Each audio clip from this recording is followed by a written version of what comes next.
వెలుగంటి kitty channel ఈరోజు పన్నీర్ మసాలా చేస్తున్నాను. 2 table spoon oil వేసుకొని 1 టేబుల్ స్పూన్ గరం మసాలా వేసుకోవాలి. కొంచెం జీలకర్ర మసాలా వేసుకోవాలి. 2 టేబుల్ స్పూన్ ధనియాల పొడి వేసుకోవాలి. 2 టేబుల్ స్పూన్ రెడ్ చిల్లీ వేసుకోవాలి. ఇందులో ఇట్లా గ్రైండ్ చేసుకున్న ఎండుమిర్చి కూడా వేసుకోవాలి. ఇలా గరగ్గా గ్రైండ్ చేసుకున్న ఎండుమిర్చి వేసుకోవాలి. తర్వాత ఆనియన్ కూడా వేసుకోవాలి.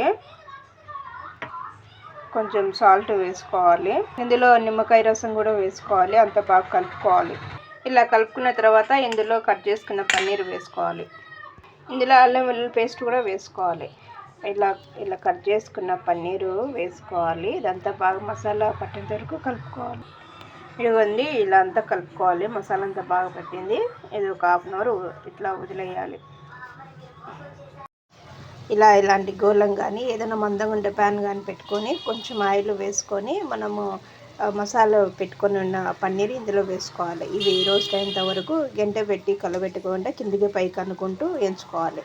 ఇదిగోండి, ఇలా బ్రౌన్ కలర్ వచ్చేంత వరకు వేయించుకోవాలి. మసాలా పన్నీరు రెడీ అయింది. ఇప్పుడు